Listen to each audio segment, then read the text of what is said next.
Hello and welcome to Called Bang Sports. In this episode, I am going to take Dale to task for his all-star beliefs, and you can see who you agree with more.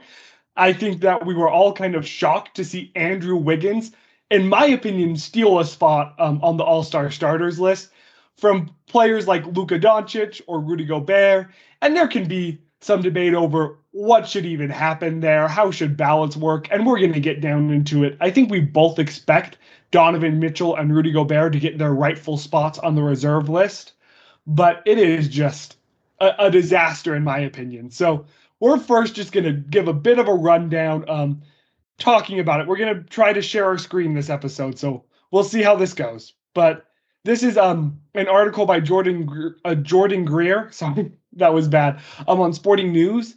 And basically, the fan vote accounts for 50% of the total vote. Current players and media members split the remaining 50%. And I am not a fan of the fan vote, especially because of the fact that, all-star appearances and stuff determine money for players. And Dale, you are a fan of the fan vote. So I know we've discussed this a bit before, but explain why you're a fan vote fan. I think, and the All-Star game has evolved into a little bit different because, like you said, there's a lot of monetary incentives for the players to be an all-star, and so like I don't know if it was always that way, but if it was, it wasn't that big. And I think the all-star game was really just, it was, everyone would used to say, oh, like what if like all of the best players played against each other, like what would that game be like? And so the fans want to see who they think the best players are, and so the fans, like, it's a game for the fans. It shouldn't be like All Stars has turned into something where it's like your legacy is weighed against it. When I don't think it should be that way. It should be more like just like it's a fun thing in the middle of the season for the fans to go see it. So I think that's the reason why I like the fan vote. It's not necessarily, I think with how the All-Star game is right now, the fan vote should be 100%, but I think the All-Star game should move so that the fan vote can be 100% without people getting too upset.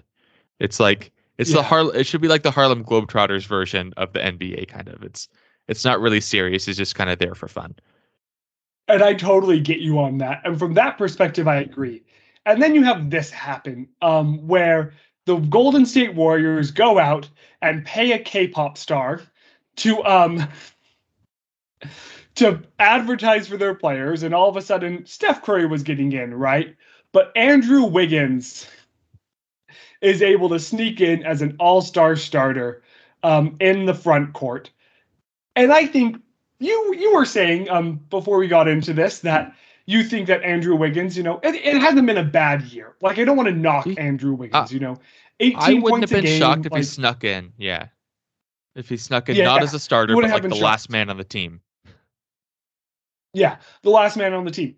And then I said, that's fine. But then as long as Desmond Bane, who I don't think anybody and their dog has on any list, putting up 17.7 points, 4.3 and 2.4, in comparison, deserves a chance. And he should be on there, in my opinion. With a better PER.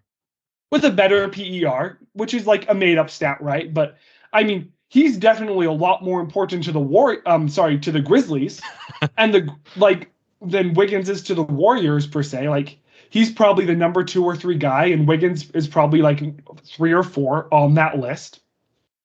So, and to be fair, the Warriors are a higher seed.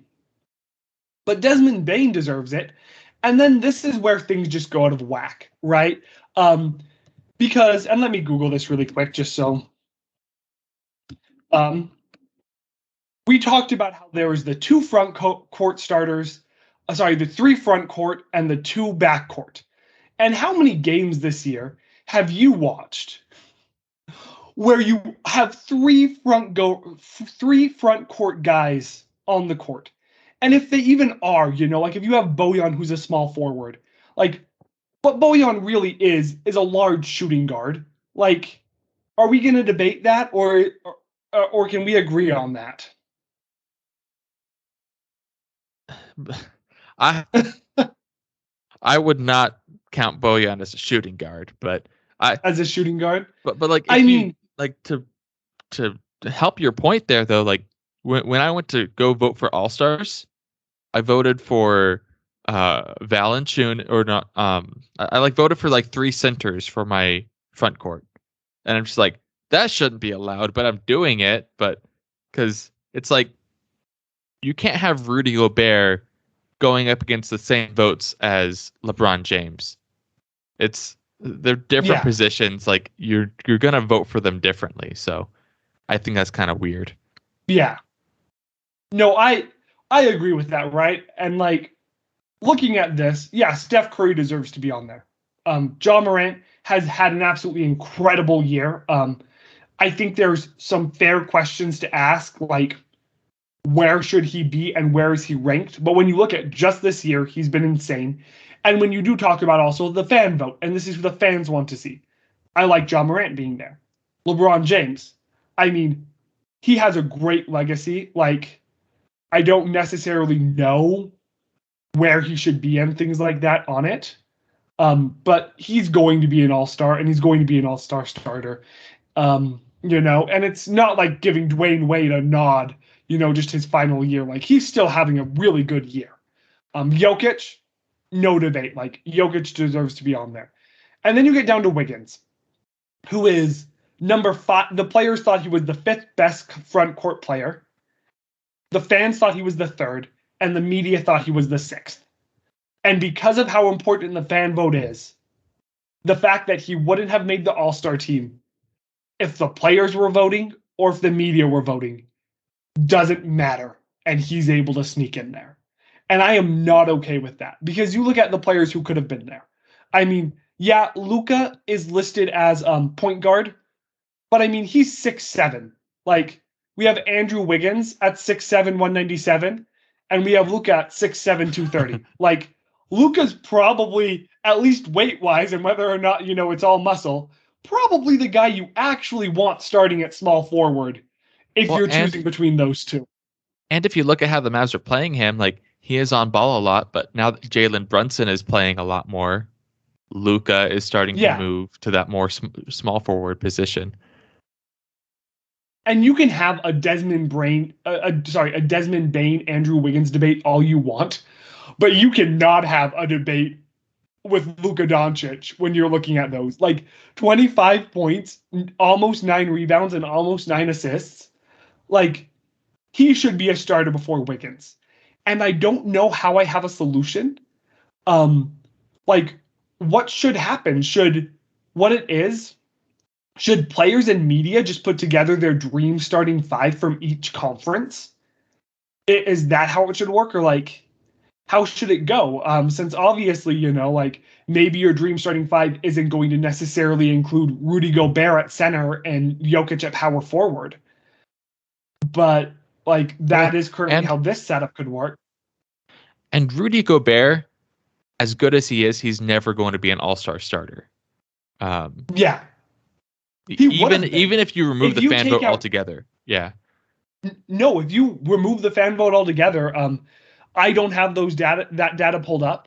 But from my understanding, if you remove the fan vote altogether this year, he was number 2 or 3 in each the player and media vote for those positions. Like, I think he was probably 3 in both of the.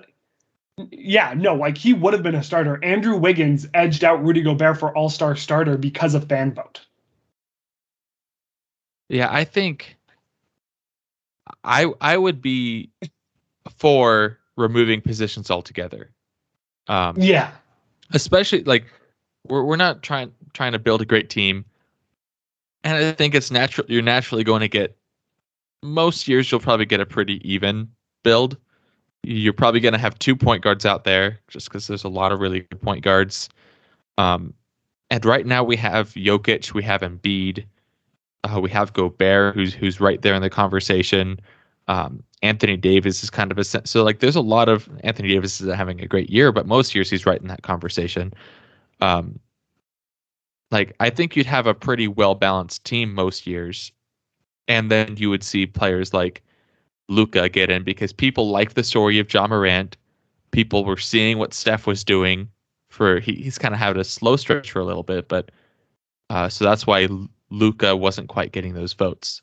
But if you open it to positions and you're talking about like, should I vote for Luka or should I vote for Jokic, or in this case Wiggins, Luka's going to get a lot more votes in that case. So that may be one way to keep the fans involved with the fan vote while still getting the starting five closer to what it should be.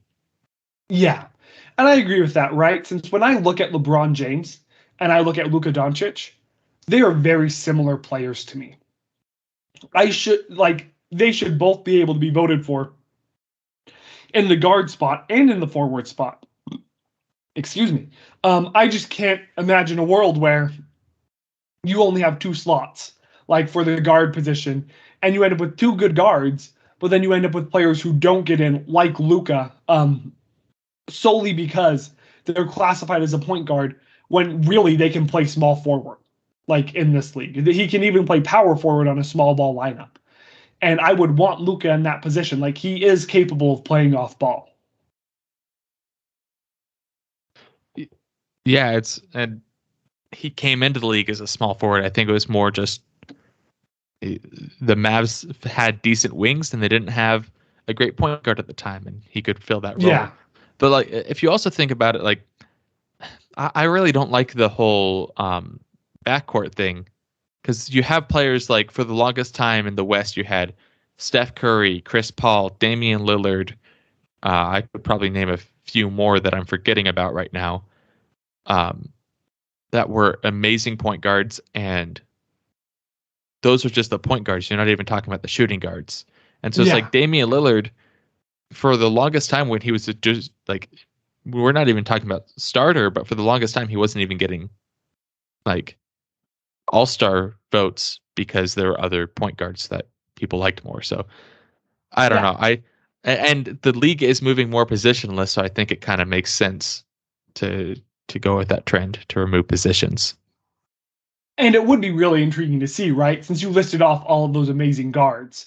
So what happens when all of a sudden, it's Chris Paul, Steph Curry, Ja Morant, Donovan Mitchell, and like LeBron?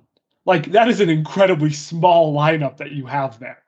And so I do understand why you do want some semblance of position there, right? To like make sure you get like a Jokic in or a big guy, because you would never start, just like 5 guards or 4 guards, 6'5" and under. Like, you're not going to do that. And so there does need to be some semblance of height, but this just doesn't work for me. And the main reason that the fan vote, in my opinion, needs to go is like Andrew Wiggins, like, doesn't deserve to be there. You go up to the East, and like DeRozan has had an incredible year so far, right?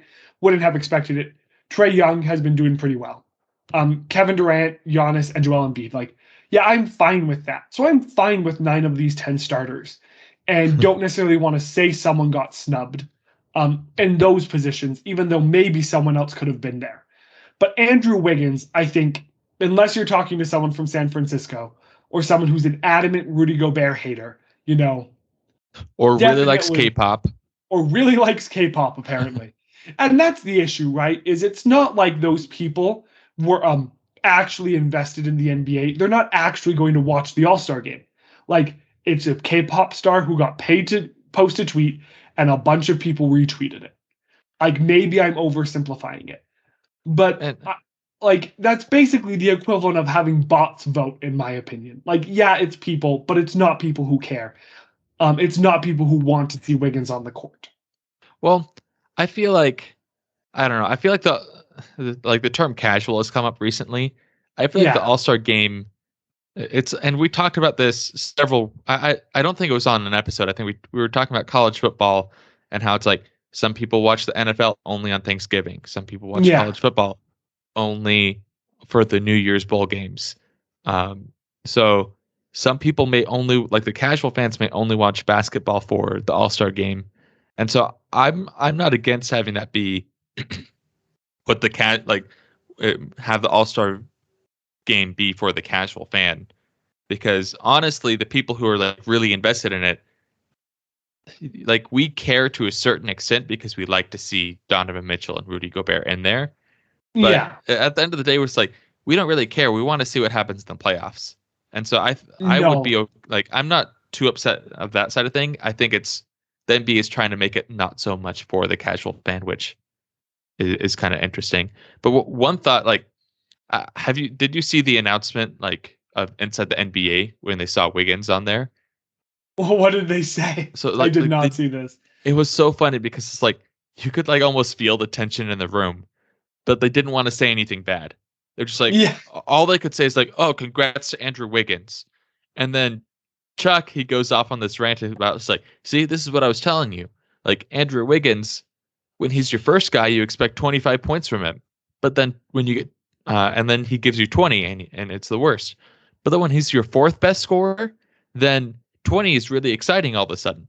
And I'm just like, Yeah. why are they sounding okay that the fourth best scorer on a team is in the All-Star game? Like, I Yeah. guess with the Warriors when you had Kevin Durant and Klay Thompson and Steph Curry all healthy, then maybe you could see their fourth best scorer sneaking in there, but no one who's the fourth best scorer should be in even in conversation for an all-star starter position. And so I feel like that's what they were all thinking, but they didn't want to say anything bad about Wiggins on air. No, and I totally get that, which is hilarious that you'll get all of those guys trashing on the modern NBA, and then you get what's obviously just like a corrupt fan vote choice. And I've been trying to think of a solution to like fix this, right? Because I do agree with you. Like the fan vote should probably carry weight. It does suck that you end up having players who get in because of big market connections and things like that. But like it should still be there because it is a game for the fans. And I don't know if there's a way to like verify email addresses or something. Like if Uh, you are tweeting on a social media, if you're voting via social media, that you also have to have an NBA account.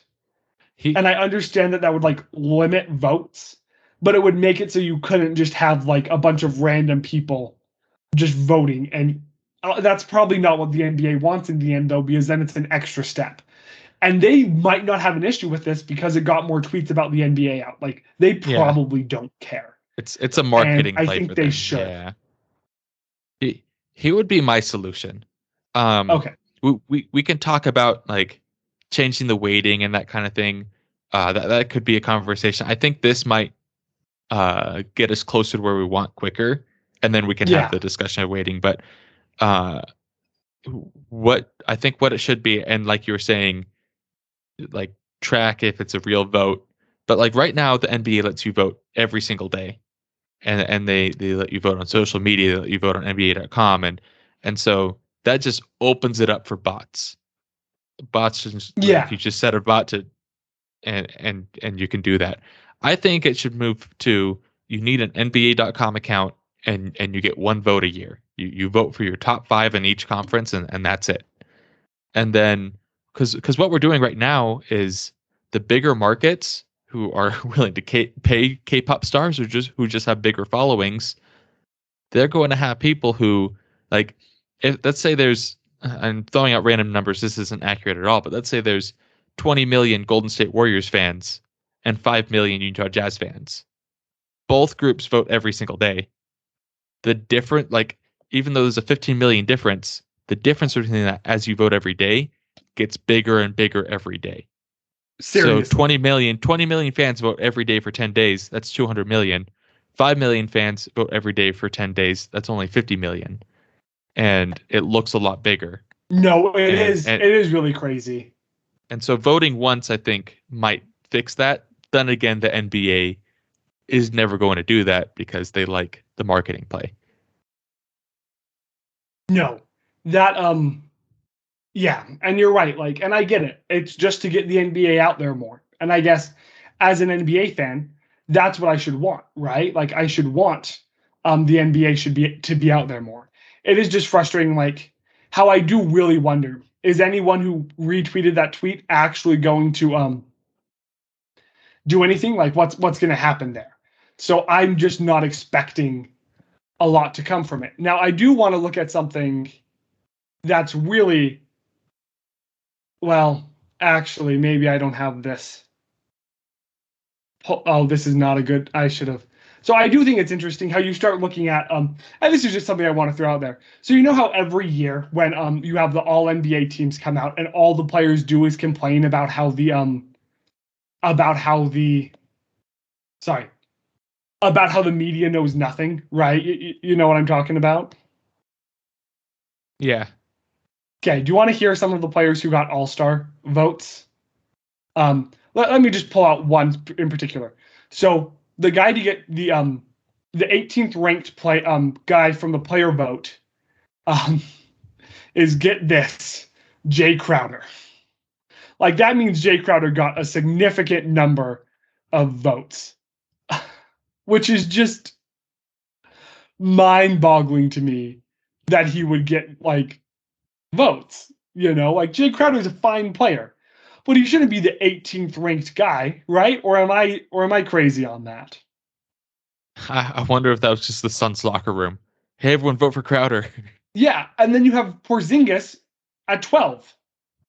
Like, Porzingis came in before Valanciunas, and maybe I'm just missing some crazy crap happening in Denver. But like, it's just crazy to me. Steven Adams was tied for 10 with Jaren Jackson Jr. And so you make that joke about the Suns locker room just deciding to do it. But that's probably what happened. Like, he has a lot of friends. He's been on multiple teams. Like, the players didn't care enough to rank them in order. Like, they didn't care enough to give out good votes. So why should they be able to complain about the media not doing their due diligence or doing what they should think for the fan vote? Does that make sense where I'm getting at? Yeah, and if you pull that up, it's like maybe the media doesn't know much about basketball, but those are probably going to be the most serious votes. Yeah. As much as it pains me to say that. They really are. Like, and I mean, yeah, because in the end, it's just going to be better. It's going to work out a lot better. Like, yeah. I saw what I was missing. So let's see. So the number of votes that KP got. Sorry, how many player votes did KP get now? Did I just lose it and am I just creating dead air? KP got 20 total votes. Then you all of a sudden look at other players, specifically Steven Adams got 22 votes. Like, that's just insane to me that you would get that. And Rudy Gobert, for his credit, and this is what I was talking about, Rudy Gobert came in at 4th for the front court player ranking with 52 votes. In the media ranking, he came in 3rd. So, like, maybe he doesn't sneak in there, but he probably sneaks in there if you remove fan vote. And that's why I hate fan vote so much. Like, Rudy Gobert came in 9th in fan vote. And that's just because of the size of the market here in Salt Lake. Yeah, and that's probably what's just going to happen. Utah's probably always going to be a little bit underrepresented. Yeah. As long as there's even if the fan vote stays around, that will probably still happen a little bit because there are a lot more media members who are either from LA or live in LA or follow LA a little bit closer. So I think that's just what happens with the small market until you have a big enough talent like a Karl Malone where he wins an MVP and then everyone just like Denver's a smaller market, probably bigger than Utah, but Jokic is a big enough talent. He won the MVP that everyone's going to know his name and vote for him. Yeah. Well, let's just end on this note. And this has been a bit of a less jazz-centered podcast this time around. This is more of just a NBA as a whole rant. So we'll see what we even title this one. But Andrew Wiggins got a total of 4 media votes. And that's just what I want to end on. 4 media members thought that he deserved to be a starter. Place? And that got him 6th place. Because guess what? There was that much of a consensus top 5. You had LeBron and Jokic tie for number 1. You had Rudy Gobert come in at number 3. You had Draymond Green come in at number 4. And then you had Karl Anthony Towns come in with just 5 votes, but come in at number 5. like, there was a consensus top three of LeBron James, Nikola Jokic, and Rudy Gobert, and the fourth place to Draymond Green with 45 less votes than Rudy Gobert. And then you look at the player votes. You have a consensus top. You have number one LeBron James with 177. Number two Nikola Jokic with 167. So consensus top two there. Then you drop down and you have Rudy Gobert with 50. Sorry, you have Draymond Green with 58. Rudy Gobert with 52. Followed by Wiggins with 46. Like, so yeah, in the player vote, it was closer. But like, again, it's pretty obvious who the top two are. And it's pretty obvious that when you start looking at it, that fan vote is what got Wiggins in. And it bites. So Rudy Gobert, we're in your corner. That's how we make this a Jazz episode. Should have been a starter. 100% believe it. Maybe Dale doesn't, but we're running a bit long here. So thank you guys so much for watching. We'll get you some good post games this week. Hopefully Rudy Gobert and Donovan Mitchell come back from injury. If you want to hear a bit more about my thoughts on that, you can go watch the Phoenix Suns post game from Wednesday and the Memphis Grizzlies post game from Friday. Thanks again for watching, and go Jazz!